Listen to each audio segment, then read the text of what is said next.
1667ला हा किल्ला बांधून झाला. तिथपासून 1680 पर्यंत राजांनी सांभाळला.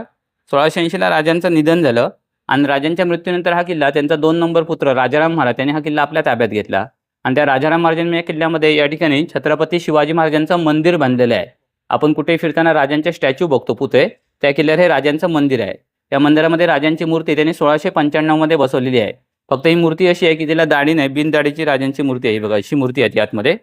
आणि त्याचं कारण असं सांगतात की राजांच्या राज्याभिषेकानंतर राजांचं आईचं निधन झालं बघा आणि आईचा 12वा करताना राजांनी केशपान केलेलं होतं आणि त्याच्यानंतर राजे 5 वर्षांनी वारले 1680ला आणि त्याच्यानंतर हे मंदिर बांधण्यात आलं. मग मंदिराच्या मूर्ती बसवायची वेळ आली ते राजाराम महाराजांनी आपले वडील जसे आठवत होते तशी मूर्ती त्यांनी बनवली, कारण राजाराम महाराज 8 वर्षाचे होते, छोटे होते. मग त्यावेळी काय फोटोग्राफी नव्हती, त्याच्यामुळे त्यांनी आपल्याला वडील आठवले तसे कार्यक्रम बनवून त्याची मूर्ती आतमध्ये स्थापन केली. तर ही मूर्ती आहे, ही मूर्ती याची आहे, याच्यावर आम्ही पूजा करून सकाळी पोशाख घातलेले आहे. मूर्तीची पूजा होते 2 वेळा, सकाळी आणि संध्याकाळी. आता तुम्हाला दिसला दिवसाचा पोशाख तो समोर दिसतोय तो, आणि मूर्तीचे तोंड आहे तिथे आम्ही मुखवटा लावलेला आहे. सध्या चांदीचा मुखवटा आहे, उत्सवाला सोन्याचा मुखवटा लावतात. आणि मूर्तीच्या पुढे ही एक तलवार असते जी राजे लढाई तिकडे वापरत होते. त्या तलवारीचं नाव आहे तुळजा फिरंगा तलवार आणि साधारण 1.5 किलो तलवारला वजन आहे. तर राजाने आपल्या आयुष्यामध्ये 3 तलवार यूज केल्या. पहिली होती भवानी तलवार, दुसरी होती जगदंबा तलवार आणि तिसरी तुळजा तलवार. तर पहिली जी भवानी तलवार आहे ती आता राजांची 13वी पिढी उदयसिंग राजे भोसले साताऱ्याला खासदार त्यांच्याकडे ती तलवार आहे सांगतात प्रतापगडावरती.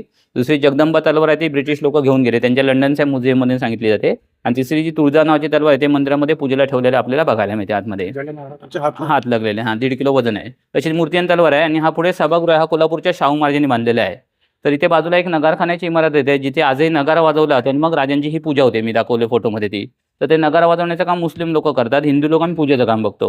मुस्लिमांना किल्ल्यावरती मस्जिद नाही, मग त्यांचे उत्सव येतात, मोहरम रमजान, ते लोक इथे जेवण तो उत्सव साजरा करतात. मंदिरातच त्यांचा रमजानचा मोहरमचा उत्सव असतो. मग आम्ही त्यांच्या उत्साहानं असतो आणि आमचा शिवजयंती गणपती रामनवमीला ते लोक आमच्याकडे असतात.